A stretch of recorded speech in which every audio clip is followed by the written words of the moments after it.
I am continuing in my reading. What I'm doing in this series is to read through the entire standard works of the Church of Jesus Christ of Latter-day Saints. This consists of the Bible, the Book of Mormon, the Doctrine and Covenants, and the Pearl of Great Price. I am continuing reading in a chronological order, according to event, not according to publication or volume, so I'm skipping around a bit as I move along. We continue our reading, and we've read the birth of Christ, both in Luke and in Matthew, the visit of the shepherds, the visit of the wise men, the flight down into Egypt, the return, and Christ's visit to the temple when he was 12 years old. In the Book of Mormon, the sign has been given of his birth. Most Nephites are converted, but the Gadianton robbers are not, of course. And when the sign is given, they all collapse in fear, as Samuel prophesied. But it doesn't take too long, only a couple of years, and the Lamanites and Nephites start to have their faith shaken as their children are flocking to the Gadianton robbers, and these robbers are causing devastation. And as time progresses, they get harder and harder, and they become more wicked. That is where we left off. We continue now with 3 Nephi, chapter 2. We pick it up in verse 11, and we will finish out the chapter. And my neighbors are being very loud again, so I apologize for that.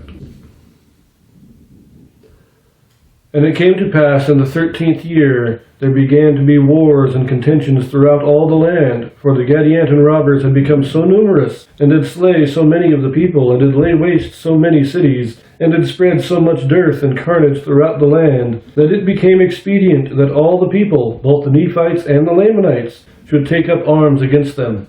Therefore all the Lamanites who had become converted unto the Lord did unite with their brethren the Nephites, and were compelled, for the safety of their lives and their women and their children, to take up arms against those Gadianton robbers, yea, and also to maintain their rights and the privileges of their church and of their worship, and their freedom and their liberty.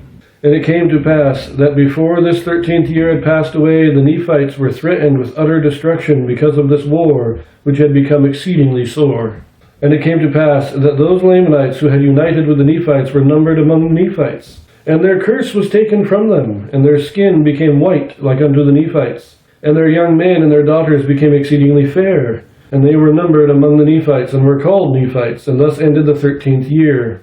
And it came to pass in the commencement of the 14th year, the war between the robbers and the people of Nephi did continue, and did become exceedingly sore. Nevertheless, the people of Nephi did gain some advantage of the robbers, insomuch that they did drive them back out of their lands into the mountains and into their secret places. And thus ended the 14th year. And in the 15th year they did come forth against the people of Nephi. And because of the wickedness of the people of Nephi, and their many contentions and dissensions, the Gadianton robbers did gain many advantages over them. And thus ended the 15th year, and thus were the people in a state of many afflictions. And the sword of destruction did hang over them, insomuch that they were about to be smitten down by it, and this because of their iniquity. In previous wars, the Nephites were warned that they would be destroyed. In this case, they are nearly destroyed. They are brought right to the edge of destruction.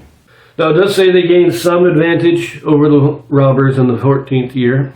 And this just means they were able to keep them at bay. They didn't defeat them. As they drove them back into the mountains, they kept them at bay. They prevented them from doing too much destruction.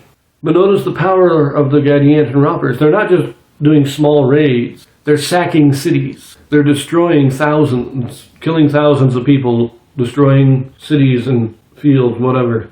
Now the righteous Lamanites join the Nephites. It says this is to protect their women and children, because the Gadianton robbers are too numerous. But notice that in this case, remember, with the people of Ammon, it said that the curse no longer followed them, indicating that those Lamanites who were converted stayed Lamanites. They stayed a darker skin. But each succeeding generation became lighter until they became like the Nephites. It was a gradual process, and they were eventually assimilated into the Nephites.